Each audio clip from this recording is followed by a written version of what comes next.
led by either eStar and L5 or Roll20 and MVP Black advancing forwards. But first off, we do start with eStar going up against L5. And overall, this is a matchup that I don't think many of us expected to see here in the lower bracket. I think that's fair to say, Kaldor? Yeah, definitely. I would have expected that to be one of the winner bracket matchups for sure. But I have to say at this point, without seeing a draft yet, without seeing the teams in what shape they are today, but just from how the tournament went thus far, I would heavily favor eStar in this match. Is that fair to say, Jay-How? I would say that to an extent. I mean, they've shown signs that say, hey, we have what it takes finally. After being hyped up at global event after global event, they finally seem to be living up to the hype that every other team has put their name near the top of the list, and they've always fell short. But something about this tournament feels different with this team, and they're bringing their own style, and they're punishing people for it. There's a huge contrast between the eStar that we saw in the groups and then the eStar that we saw in their first series of the playoffs. I would actually argue not. So it was more that eStar in China, if we look at their history of their meta, they are stubborn as hell. They do have their own style, and they will stick to it. They believe that genuinely their meta, their picks are the dominant strategy for the most case. And that's what I feel like we saw yesterday. The only difference is that we've seen with the new power of Europe and the rise of their strategies, their meta has gotten that much better to where it looks as if it was a weakened version of eStar, but I feel like it was the stubbornness of them taking on a diverse team like Fnatic that kind of made it seem a bit more lopsided than it should have. The diversity that you actually talk about is what was also key for me here. I think eStar did what they did the entire time, and they did it well, but they told us in the interviews, if a team throws us off our game, we struggle. If they break our momentum, we have a problem. And that's what Fnatic did. Fnatic used a different strategy, a different approach every single game they played, and eStar had massive problems adjusting to that. So I think that threw a bit of a curveball to them that they were just not able to handle. But in their own game, if they can force that on an opponent, then you're in trouble. Well, we can talk more about them in just a few moments' time here, but before we do, let's hear from Xingxi here as he goes from some highs in the group stage to a low yesterday, and it is, of course, eStar. 走上台的时候，因为已经经历过很多次了，所以并没有。现在的话就已经看得很开，就是感觉尽量把，就是感觉像表演给观众看一样，就是打出好的比赛就行，打出精彩的比赛。如果进了决赛的话，假设我们进了决赛的话，那一刻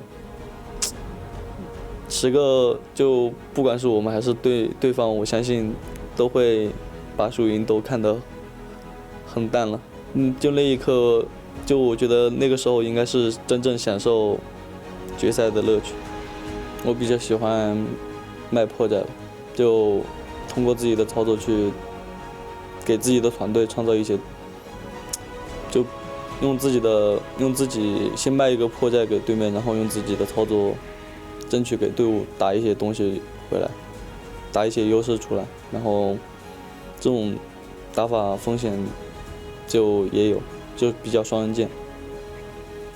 目前为止我最害怕的队伍是 MVP Black。因为太想打败他。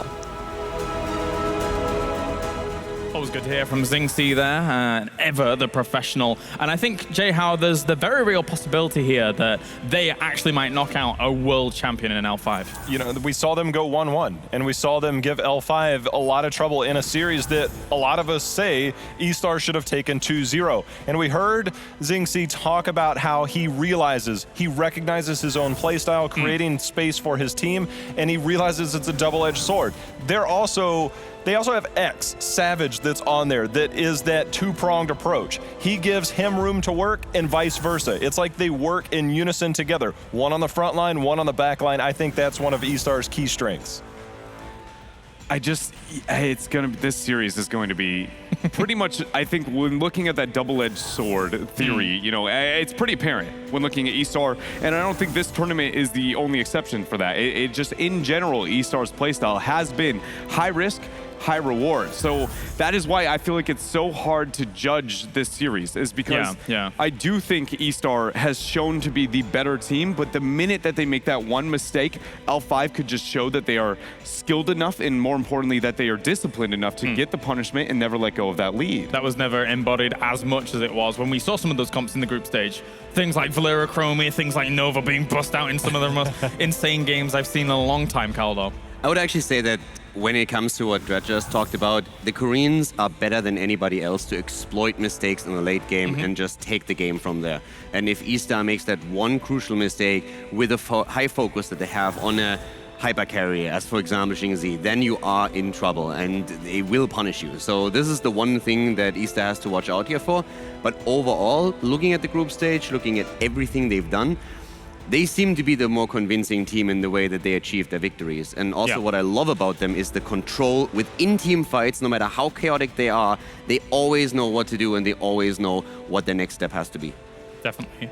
Of course, we do have, on the other side, in L5, we have SCSC, a previous StarCraft 2 professional turned Heroes of the Storm champion. Let's hear from him. 저는 원래 처음 포지션이 탱커였어요. 근데 탱커 포지션일 때도 좀 주축이라고 평가받았었고, 그리고 딜러로 변경하고 나서도 주축으로도 평가받긴 했었어요. 그래서 저는 어느 포지션을 가도 주축을 담당할 수 있는 선수라고 자부하고 있어요. 그냥 저는 애초에 화를 좀 내지 말자는 주의라서 그냥 저도 그냥 팀원들 화내는 거 눈치 보기 바빠서 전 딱히 별로 없는 것 같아요. 그냥 대회장에 올라가면은 긴장은 아니고 그냥 설렘 같은 막 떨리는 게 있어요. 그래서 그냥 그 느낌이 좋은 것 같아요. 그래서 선수들이 프로게이머를 좀 못 그만두는 것 같아요. 그것 때문에 가장 위협적인 선수는 교차 선수인 것 같고, 원래 교차가 옛날에는 약간 피지컬이 좀 안 된다는 생각이 있었어요. 근데 요즘에는 피지컬도 좀 많이 올라왔고, 그리고 뱀픽 담당도 하기 때문에 엠블랙 주축 선수가 된 것 같아요. 그래서 많이 위협돼요. When the heat is on, SCSC stays cool here for L5. As we can see, a previous world champion roster now having a little bit of a rough time down in the lower bracket. But one thing is certain, is Dred, is that they didn't really have to show too much yesterday. Yeah, it did feel like with Nomia's drafts, once the second ban phase hit, after game one, the second ban phase hit, every pick past that point, L5 was just like, we're better than you. Like, we aren't going to show absolutely everything, but it also, again, is very difficult to judge because L5 has struggled with the meta severely at the beginning of this tournament. You show signs of learning, but then yesterday was the day where it was like, all right, we get to figure out with L5, what have they learned onto the meta? And then it was like after the first dominant performance on game one, they were just, well, we aren't going to show anything. One of the things that you said, and it's very well known at this point, is that in China, a lot of times they're very stubborn with their meta is that they'll play whatever they want because that's what they do. L5 at times throughout this tournament seems like they're stuck about a month, 2 months ago. We've seen several plays on Ragnaros. Noblesse continues to be on Murden a lot of times, and it seems like maybe some things have passed them by and they're trying to figure it out as we go forward here. With that easier match that they had in the first round, I also think they had the most time to really gain the momentum now, study, look at the opponents that they face at this point, and really come out swinging here. That's the one thing where I said earlier, I feel any moment now they're just going to flip a switch and turn it up. So I would say from what we've seen so far, my favorite would be eStar. But with that knowledge, if L5 flips that switch, they can crush through that loser bracket. Yeah. It's, we've seen it in the past. We have seen, teams getting angry. We even saw, I think MVP Black, didn't they drop to the lower bracket in the Eastern Clash? And then kind of rise on through? I'm not quite sure, but... And what you just said, angry, that's exactly what I want from the Koreans. Yeah. Living Korea for 3 years, if they expect to win and they lose, they go into just this training where they're like, guys, this was not what we expected. We need to train hard, and they just go complete no life. They train their heart out, and then they go straight into the next match, and usually they come back with a vengeance. And that's what I want to see from L5 in this game now. Especially since they have to know that they are on the ropes here against a team that in the group stage looked amazing, looked varied, looked scary to the point where you just didn't know how to predict them, what they were going to do, which move they were going to take in draft and in game as well. Fair to say? Yeah, it is it's fair to say. And you know, I often look at the past to try and figure out where we're going to find ourselves here for this tournament. And you keep referring to this idea of the switch that it feels like these Korean players can always turn on. Yeah. But I'm at a very difficult point in the world of analysis when looking at history. How many series do I have to experience where that's never flipped before I say it just isn't here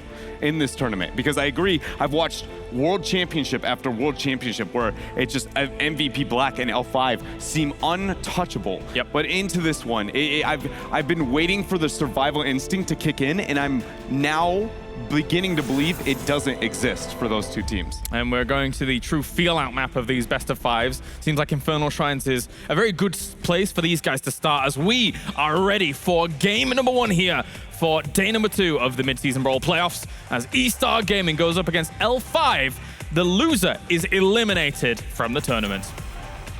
Illidan immediately being banned out. We are talking, of course, still about a couple of picks that we see in nearly every single draft, just the core of the meta at this point, and then the variations that come out of it. But I think when we're looking at eStar, the one thing I want to see again is if they go into that double support style that they love so much. And on that same note, I actually think that strategically that makes the most amount of sense for eStar to move in that direction, because the Eastern meta has been way more into the hyper focus onto the double supporting. And so I do think that it is a strategy that isn't universally going to dominate this tournament, but it's good enough that on Eastern team, it shows nothing, it's reasonable, and it fits into their meta. So I love this step right for L5, right out the gates. Take the Vala. It's a power play in the sense that Vala is Xingzi, but he also empowers himself on a hero like Greymane, but it takes you away from that Vala Ariel. Not being first pick or not being second pick, you only have that one pick, so you have to do something to disrupt the draft rotations of eStar, and I think this here, because Ariel is not as viable with Greymane. And I think right now, despite him likely going on either Greymane or Genji, Xingzi now will not be able to empower his team as much without that Ariel-Vala combination. And also, we have not only Xingzi as the Vala, he's probably the most dominant Vala player in this tournament. But on the other hand, you still have Saka, who has shown several times with the double support what he can actually do on the hero. And what we just said, within the Eastern regions, that double support Vala has been very dominant, and if L5 now is able to go into that direction, they don't really show eStar anything, but they feel out the opponent of how strong they are in team fights and then can adapt from there within the series itself. And so now, without going into the Anubarak, it's not there for eStar. eStar goes into the Haka and now into the Malfurion. So they commit to the macro game and heavy concentration into that, rather than picking up the Anubarak, going full offense like we would expect here out of eStar. So already eStar's adjusting with respect to L5, which is the last thing I would have thought. And I don't like it. We would see. Yeah, I agree. I'm not saying that it's terrible picks. It's just with the dominance eStar has shown with offense and the struggle L5 has had against it, why would you ever stop? The gas is the only way. Yeah. It's really weird, the eStar approach is that they'll have one person off in no man's land so can experience playing that game and then dominate 4v5 somewhere else. True. They're always playing something, but Dahaka always has that global, and now the other global on the other side that L5 is known to play, not going to be available to I mean, it was the Zagara on Dragonshire that they were still winning out those 4v5 fights that Jayhan was mentioning. But L5 has to ban the Abathur here. They go for the Genji instead, afraid of the aggression. I still think you can commit an Abathur and a Dahaka in this 4-5 on the side of eStar and have an extremely powerful composition, even especially on Infernal Shrines, a map that you can almost bank on making into the 20 spike. I would be really impressed if eStar is all of a sudden switching their entire MO and being successful there and dominant, because right now, up to this point, every time we talk about them, the one thing we mention is aggression, and them trying to just really toe the line and go deep end games early.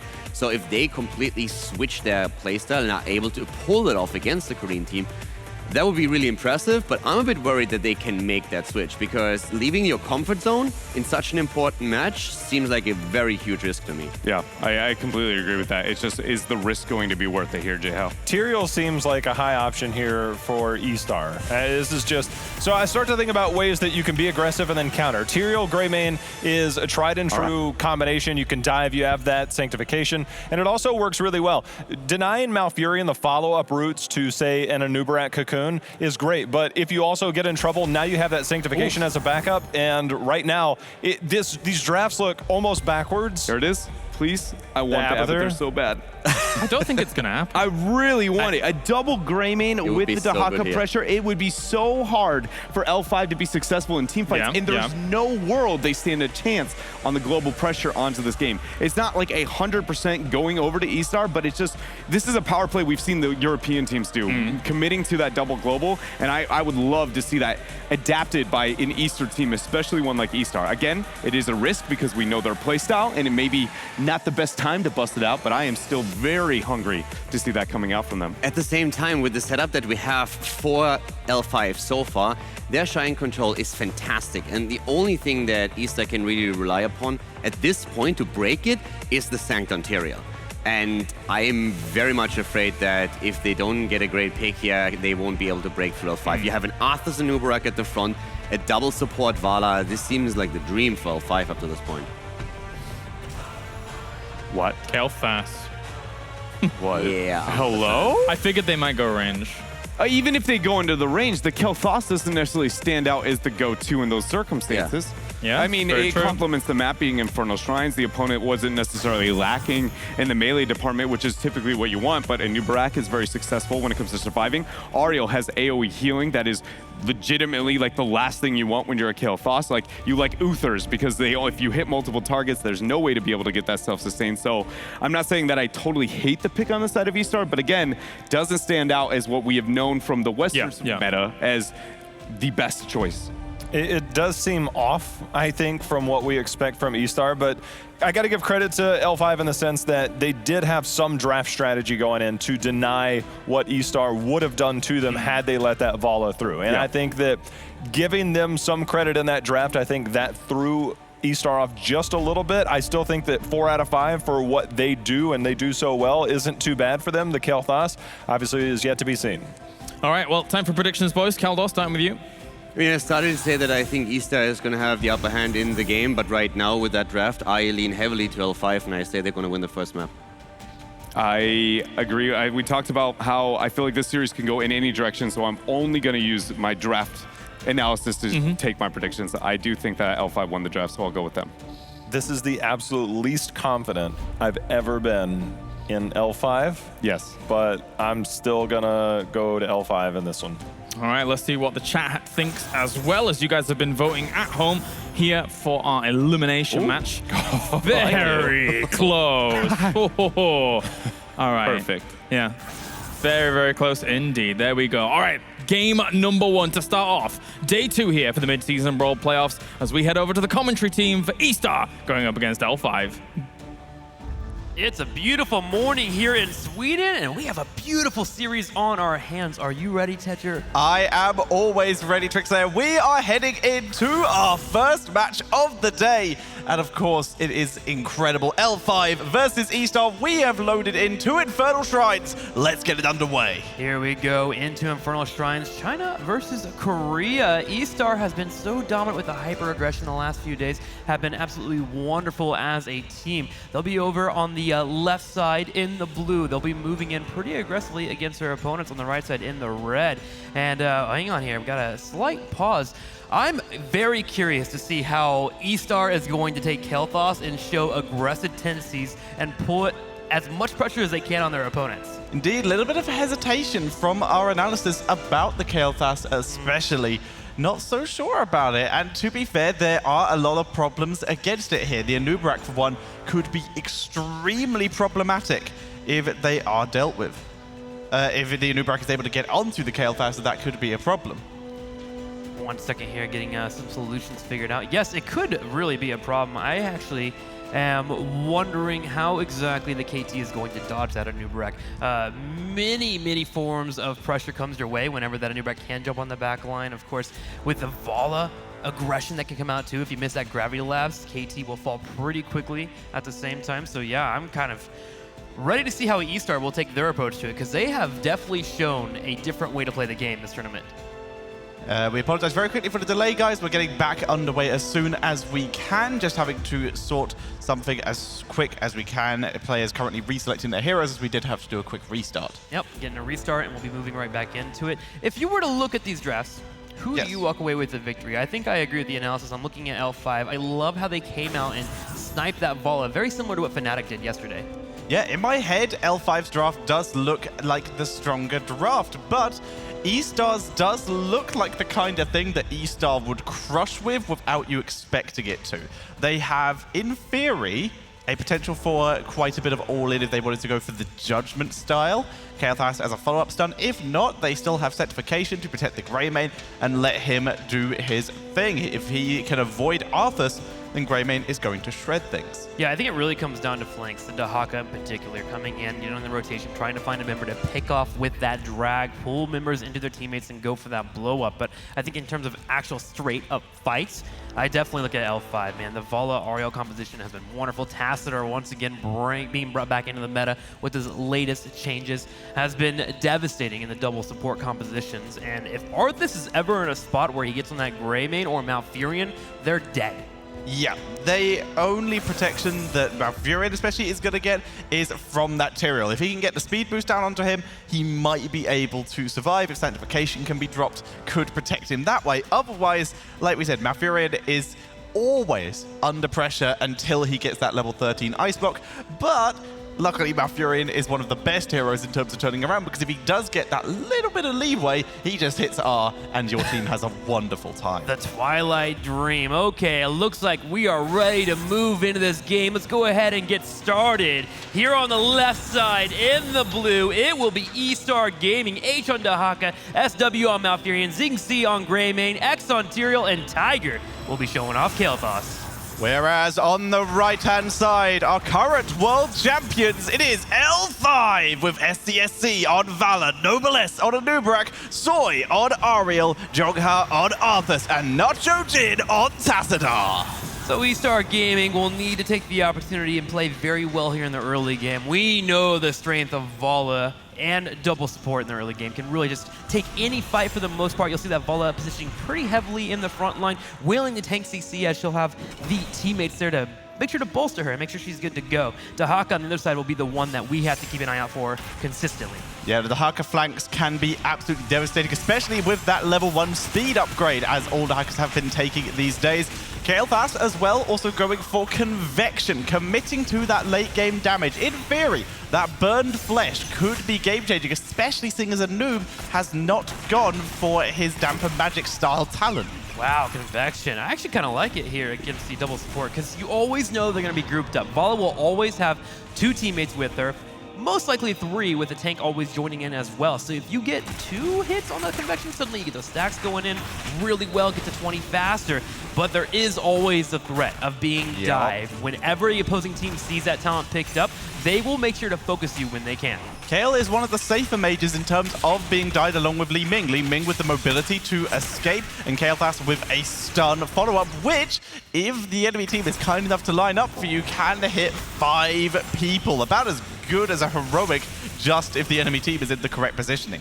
I like this rotation here from eStar Gaming. L5, again, they have the mid to the bottom rotation set up pretty well. So eStar takes the opportunity to rotate top, put pressure on Arthas, push in, allow the Dahaka to really dominate that lane. There are moments where if Dahaka gets that drag out, he can continue to beat up on Arthas and slowly maybe beat him out if he's already at half health. So solid rotation there from eStar Gaming as they move into level 4. Both teams heading in as a Shrine will be activating. Yep, Shrine is going to be in the mid lane, where both of these teams have put a little pressure, but not too much onto the structures. Dahaka also has been zoned out a little bit by Arthas, but nothing super important. But oh my god, Kael'thas on that Shrine already getting his team up to 9. Yeah, that's one of the difficult things when dealing with the KT and why he can be effective on this battleground. Typically, you go to set up the minions with your Ariel with the Q into a Vala multi-shot, but if KT is able to sneak in a Flame Strike, he can steal away some of those shots. It's all about this tug of war of watching your opponent, trying to bait them into using their abilities first so you can grab them. And so far, L5 has taken a lead, 18 to 11. They brought it back, utilizing that Valor multi-shot, getting as many as they can for the moment, while Arthas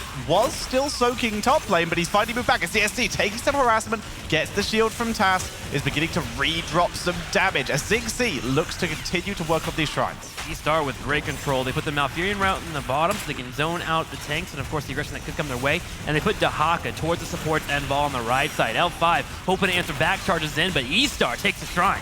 Yeah, they get the Shrine, but H is under duress right now. He gets knocked up by a noob. Focus down. Malfurion tries to get the heal, but nothing doing. And he is going to back up as Dahaka becomes First Blood. First Blood, L5 happy with the kill. We'll rotate back to the middle here and deal with the Punisher. And typically you see that with a lot of teams nowadays. The first Punisher, they don't mind going for a fight if they're feeling pretty healthy and their opponents are low from poke, due to the fact that the Punisher doesn't really do too much damage on the first rotation. You see that here, all he got was a gate and half of a turret.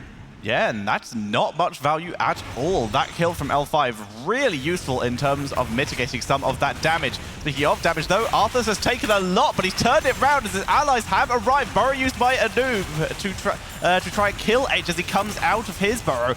But Noblesse getting slowed as he tries to escape. The stun missing out on Soy as well. eStar answering back. Typically would have a member rotate to a different lane and continue soaking, but we're having 5-on-5 action here in that bottom lane due to these mercenaries on the right side. They are usually picked up first after the first Punisher being grabbed. So L5 and eStar each grabbing their own here on the left and the right side. We'll be able to push in the middle, and it's all about leveling up, moving towards that 10, and we are on equal footing even with that 1 kill and 1 Punisher picked up. L5 though putting a bit more pressure into the mid lane, whereas eStar decided to push up the bot lane without the lane without their impalers in it. Thing is though, now they can start clearing L5's impalers a little bit safer, as these impalers will have pushed up. Unfortunately, means some of theirs are dead, but they can now clear these up without as much of a risk of being engaged upon by a Nubarak. And the clear is a little bit better here for eStar when they group up due to the Flame Strike, the Yoning Cocktail. They can really start to clear out lanes really effectively. So you see that here as they deal with it. Nitrogen comes in for the rotation to grab experience. Does get a little bit scared as he could have been taken out there, uses Dimensional Shift, but L5 takes the opportunity.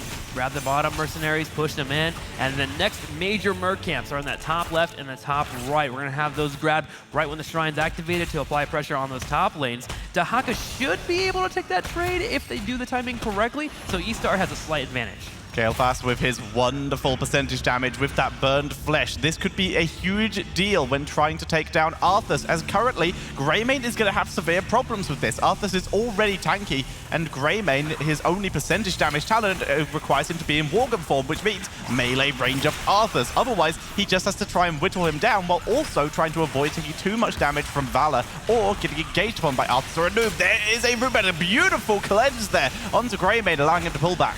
Beautiful cleanse, but a wonderful impale too. L5 unable to follow up. They take a slight lead here, 11-7, and as we continue to move to 10. And I kind of want to ask you here, what do you think about Greymane's level 10 here? Do we grab the Cursed Bullet, or do we go for the throat with the Kael'thas being on the team? Cursed Bullet would be beautiful here to try and burn down that Arthas, who once again is just going to be in the front line. A noob taking some damage, spreads the Living Bomb actually. Swoy having to pull back a bit. The energy is building up as Valor though chasing forward, forces H back, and eStar forced off the objective here.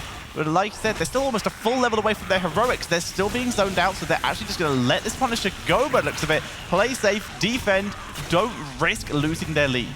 Loving the fight between the two teams here. L5 finally taking the slight advantage of the seesaw back and forth. Especially with eStar Gaming, they kind of want to get past 10, also to the higher levels of 13 and 16 for their Greymane and their Kael'thas. L5 with their early game pressure grab a Punisher. This will be the second one of the game, but the first for L5, and they're going to break forward on this forward. SCSC leading the charge.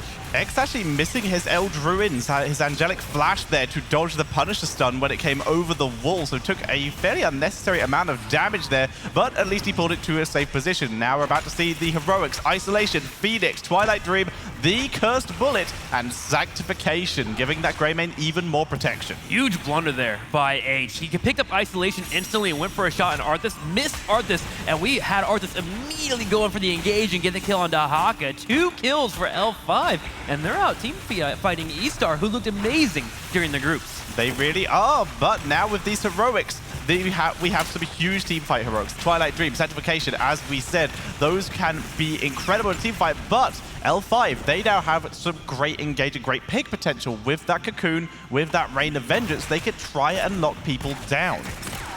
Luckily, Malfurion on the side here for eStar Gaming. That Twilight Dream will be key and important for making sure to disrupt L5 in the combinations of trying to blow up that Cocoon target that does come out. So eStar will need to be on point with their rotations and need to be together consistently. Malfurion, SW77 or 770 here, will be the one that will constantly be on the backside, making sure to watch out for that engage that will be coming. Indeed, he will be scouting. He didn't take Scouting Drone, by the way. Went for the Moonburn instead. Wanted to help clear the shrines. Tassadar getting taken out. That's going to be eStar's first kill. Wow, nice. eStar getting a kill on Tassadar. Probably one of the more difficult heroes to kill in the game, but they get away with it. Now push in the middle, and they're starting to push out all lanes. Top lane, mid lane, and bottom lane are all in the flow here for eStar, which means they can start moving in for aggressive merc camps or even look to invade / break down turrets. And right now they're going to grab the bottom and work on the turrets. Good news for Taz, assuming that he would have died even if he had activated it. He did not use Archon. If it had saved him, then maybe good, but at least he now has it for the next objective fight, which will be spawning in the top lane. 100-second cooldown on that ability. If he had blown it and still died, that would have been the worst possible situation. Yeah, you certainly want to make sure you have that Archon available for the fight. And if you're in a scenario where you're going to die, usually just allowing the death to occur is much better, because you're correct. Now, around the shrine, the top, if Vala wants to go in for the engage, Archon can be popped and grab that shield and actually force a fight on that back line, deal with the Dahaka that might be diving their teammates. X in trouble here as the rotation to the top lane occurs, and he's getting focused, and he falls. L5 just finding picks. X got it given to him there. He just got absolutely focused. You've been hanging with J-How too much. I maybe have. We can already see the Cocoon getting dropped down. It's very close to the towers, though. Good chance Malfurion could cleanse the follow-up there, but no, it is Kael'thas who gets completely focused down there, and he is killed off with 2 heroes down. L5 looking in a great position to guarantee themselves this Punisher as well. Kaldor mentioned on and off switch, and it looks like L5 has definitely turned it on for today. Yes, they are looking great. Cocoon into the follow-up. eStar tried their best with Malfurion's Twilight Dreams to delay and disrupt, but Malfurion couldn't overstep his bounds with the threat of Oriel being on the right side for the detainment strike. He got a couple people silenced, but not enough. L5 was able to come in and get the kill on KT. And this is a rough situation for eStar. They are on the back foot, but they're still even on levels. That is the best point. As long as they can defend this once again without losing too much, then they're in a good position. X, this time, the perfect Angelic Flash to dodge that as they begin working down the Punisher. It's an arcane Punisher, though, so the towers are going down. The fort gonna take a huge amount of damage as we see the engage. Sanctification dropped immediately, but Greymane has to jump out of it to do his damage there. X in the back right, pushing in, looking for damage. Phoenix will also be used here. SCSC will sidestep it and turn around and focus the fort, but for the most part, eStar holds this Punisher relatively well and will survive the onslaught that is coming their way. And while we might have a second here, I have an update for you, Tetcher. KT did not finish that conviction before getting picked, and it was reset off that last kill. That is not good at all. He's back down to 2. Small glimmer of hope for eStar, though. While this was happening, Dahaka was pushing bot lane, and he was able to get a pretty large amount of damage onto that bottom fort. It did survive, unfortunately, but it is now set up. If there's a Punisher in that bot lane, it's just going to tear through that like paper. And if not, eStar can pick it up at a later time. That's a good point. That Punisher, if it goes in the bottom lane, can move towards the keep, bringing the keep wall, which means the Punisher after that might be actual kill potential available for eStar Gaming. Right now, our teams continue to be close, so even with limited kills for eStar Gaming, that Dahaka really keeping them in the match here as they continue to move towards 16. Remember, at 16, it becomes very easy for KT to get a lot of value. The Fury of the Sunwell in particular coming online allows for them to really get those massive damage spikes. And Ariel with the converging force at level 13, pushing heroes together for Valor multi-shots, for Arthas multiple hero damage, and for Tassadar auto-attacks in Archon form. This is going to be huge for him here. Anub diving in, Greymane getting slowed by Arthas, has to use a disengage to escape, but now it's Tiger under serious duress. There's the root Twilight Dream to try and save him, but it's not enough, and now 770 goes down too. And Tyrael on the back line, Entertainment Strike as he popped in, and Nubrak with the CC, and it's enough. 3 people fall here for eStar. L5 securing more kills, and now they get set up for a rotation on that bottom left, pushing the fort. They're doing so here with the Ariel and the Arthas, getting the minions moving in while they break the middle lane as well. SDSC pushing in, and guess what? A shrine activating for L5 to take. And Arthas has such good engage potential now. He has shattered armor at level 13. At level 1, he's already finished fully stacking Frost Presence as well. He is going to be able to lock anyone down he wishes to at this point. eStar just have to play so safe when he is around. Well, Dahaka's working on the 16. Again, that continues to be the theme here for eStar. Dahaka keeping them in the game. Yeah. Dahaka in the top lane, pushing in, grabbing the experience. 16 is now available for them. L5 already taking a lead here on the bottom right, 16-0. eStar setting up to move in for the rotation, but look at this, noblesse. Set up in the bush on the left side. One of the best places to anchor whenever you're defending against a team that could be coming through that route. Yeah, they need to scout this out somehow. 770 could try Moonfire it, but he's not going anywhere near. Ziggsee finds Noblesse here, drops a good amount of damage onto him, but the Punisher already taken. Curse Bullet comes out, but it gets nullified. Look at Swoy. He's full of hope already. He can just go ahead and drop at you whenever he needs to. This fort is given up. Now, good news, Dahaka's in the top right, pushing pretty aggressively. In fact, he's behind the fort, clearing out minion waves just to get it cleaned up. So eStar doesn't mean trading forts here, but they have to be careful. With the Punisher pushing into their keep, this is where lethal could occur. Yeah, this is a full health Punisher here. Nice once again. Angelic Flash Punisher did make it over the wall as well, but it's still just going to take down the wall, as that's the closest structure it was to. Tyrael taking some stun from Noblesse, needs to be careful. Dahaka has returned from behind here, trying to get some kind of sneak attack, drops the isolation, burrows in an attempt to get to freedom, but gets rooted by the Punisher. H getting chased down, he gets cleansed, but he gets taken out here. We see Ziggsee moving around, he tried to get onto a Nubrak, but Nubrak was Aegis, and the Detainment Strike from Soy gets a kill. Mouth will barely survive though. X is being handled on the right side as well. This keep is being focused, and L5 with the Vala composition, they can move towards the keep, and they're going to. They're going to start applying damage. It's a 5v3, they're moving on, Punisher's low, and Ziggsee 5v2 is trying to do any damage. The Twilight Dream gets a couple members, 5v1. Ziggsee taken down. It's only 770, Punisher's dead, but so is the 5v0. entirety of eStar. eStar Gaming falls victim. L5 comes out swinging here at day 2 at the mid-season brawl, and they gain a victory in game number 1. Wow, they look much more coordinated today than they had in the last couple of days. I think they found their on switch. Yes, they have. They are looking so strong in this first game. And we saw yesterday, eStar themselves admitting that they could be a more momentum-based team. If any team's able to stop their momentum, they could have trouble. Losing the first match for eStar, especially in a match like that, that is huge for them. Remember, this is the lower bracket. This is their last chance. Yeah, that's a really good point. Losing game number 1 could be monumental here for eStar. Just them losing out on their beliefs for themselves could be something that could really hurt this entire best-of-5 series. Can L5 capitalize on that? That's really the question. Let's go ahead and go to our analysts and get their thoughts on that entire match. That's right, game number 1 going to L5 there in pretty convincing fashion with how they were able to execute that against eStar. And my big question to you guys, aside from yesterday of what we saw, which kind of goes to the same message, what happened to eStar between the groups in the playoffs? They took Convection on a Kel'Thas on level 1. That's why you should never do that in Hero League. Be nice to your teammates. No, but jokes aside, I think they drafted a composition that doesn't cater to their playstyle that they showed so far, that they seem to be comfortable with, which is high aggression. They tried to go for a very risky talent on Kel'Thas, which I personally believe was because they thought, we need to do something, let's try and save it with damage. Yeah. If we get into the game and can't get him stacked, then we have enough output. He had, I think he died 2-3 times and had never more than 10 stacks, so that didn't work out. And eStar was very disappointing in that first game. It feels like their devil-may-care attitude of the group stage, for like, we're just going to bring everything, we're going to show everything, and actually it just works out, to now this eStar, it seems like they're stressed, suffering from the pressure of the playoff bracket compared to just groups where they feel like they're just going to get through anyway. Yeah, it is. It's hard for me to respond to this properly, purely because, to be frank, I had China barely making it out of groups in this tournament if they managed to before eStar performed. So now I feel like what I see from them is what I expected at the groups. Is that them to pick exactly their style, they'll run it over and over again, and they'll either win or they'll lose with it. A team who can adapt in the middle of the series will always be able to punish that.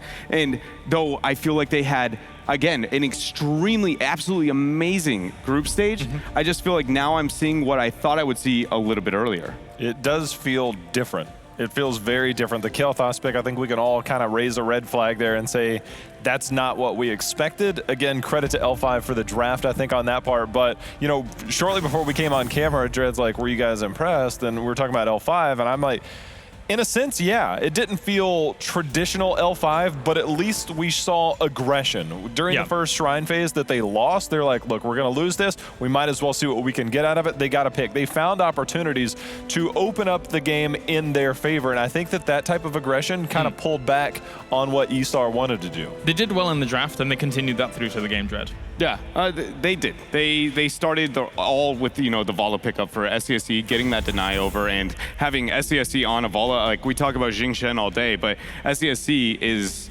legitimately one of the core Vala players just out of all the entire Korean region. Like, for instance, my favorite iteration of him on the hero that he kind of made meta was the Johanna into Reign of Vengeance strategy, like condemning into the Reign of Vengeance. He was a huge playmaker there.